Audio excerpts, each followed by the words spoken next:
Mungkin kamu pernah mendengar kalau tangan yang berkeringat deras saat menulis merupakan tanda-tanda kamu mengidap paru-paru basah atau pneumonia. Meskipun banyak spekulasi yang menyatakan demikian, faktanya keringat berlebih pada telapak tangan sering sekali disebabkan oleh kondisi yang disebut hyperhidrosis. Hyperhidrosis merupakan reaksi berlebihan dari sistem saraf. Ini bukanlah gejala paru-paru basah. Tapi tahukah kamu, paru-paru basah bukanlah sekadar istilah, tapi menggambarkan kondisi serius di mana paru-paru kita meradang dan terisi cairan. Bayangkan kantung udara di paru-paru kita yang biasanya berfungsi untuk menghirup oksigen, malah terisi oleh cairan atau nanah. Kondisi ini bisa disebabkan oleh berbagai hal, seperti infeksi bakteri dan virus, termasuk infeksi virus corona atau COVID-19. Paru-paru basah bisa berbahaya, terutama bagi bayi, anak kecil, lansia, dan orang dengan daya tahan tubuh lemah. Umumnya mereka yang menderita paru-paru basah mengalami gejala batuk berkepanjangan seperti batuk kering atau batuk yang disertai dahak. Dahak ini bisa berwarna kuning, coklat, hijau, atau bahkan kemerahan, batuk darah, dada terasa nyeri atau tidak nyaman, terutama saat bernafas dalam-dalam yang akan bertambah parah ketika sedang batuk, merasa berat atau sesak saat menarik nafas, bahkan walau sedang tidak melakukan aktivitas. Suhu tubuhnya meningkat, menggigil, dan sering mengeluarkan keringat berlebih, kehilangan nafsu makan, selalu merasa lelah dan tidak berenergi. Perasaannya sering tak kali tidak enak yang menyebabkan mual, muntah, atau diare. Dan terakhir, sering mengalami jantung berdebar. Di beberapa kasus, gejala paru-paru basah muncul sesuai usia penderitanya. Misalnya, gejala batuk pada bayi yang mungkin tidak terlalu jelas. Namun biasanya bayi menjadi rewel dan susah makan atau minum. Begitu pula dengan anak-anak yang berusia di bawah sampai 5 tahun, nafasnya biasanya menjadi lebih cepat dan berbunyi.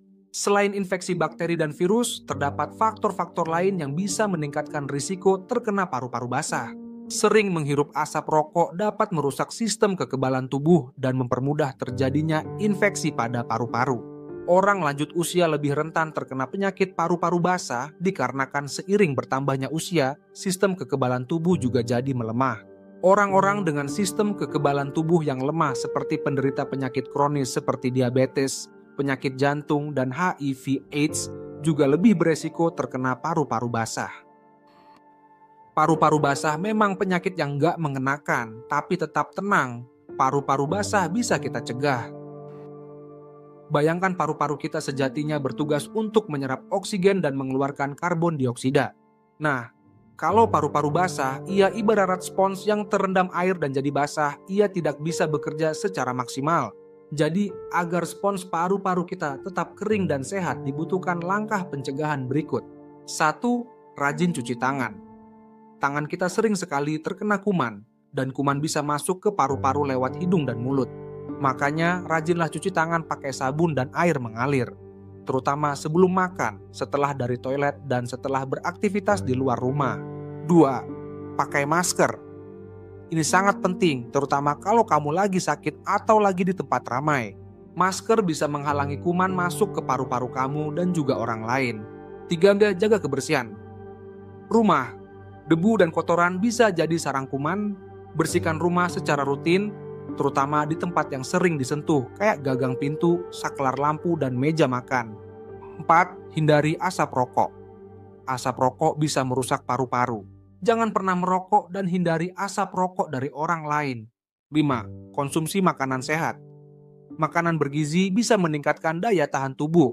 Makan banyak buah dan sayur, serta makanan yang mengandung vitamin C. 6. Olahraga. Olahraga teratur bisa meningkatkan fungsi paru-paru dan memperkuat daya tahan tubuh. 7. Istirahat yang cukup. Tidur yang cukup bisa membantu tubuh untuk memulihkan diri dan meningkatkan daya tahan tubuh. Pilihan ada di tangan kita. Dengan menjaga kesehatan paru-paru, kita bisa menjalani hidup yang lebih sehat dan bersemangat. Yuk, mulai dari sekarang, terapkan kebiasaan sehat untuk melindungi paru-paru kita. Ingat, kesehatan adalah harta yang paling berharga. Jangan tunggu sampai sakit, jaga kesehatan paru-paru kita sejak dini. Bagikan konten ini kepada teman dan keluarga agar mereka juga tahu cara mencegah paru-paru basah. Konsultasikan dengan dokter jika kamu mengalami gejala paru-paru basah. Semoga informasi ini bermanfaat dan menginspirasi kita semua. Hidup Antalum.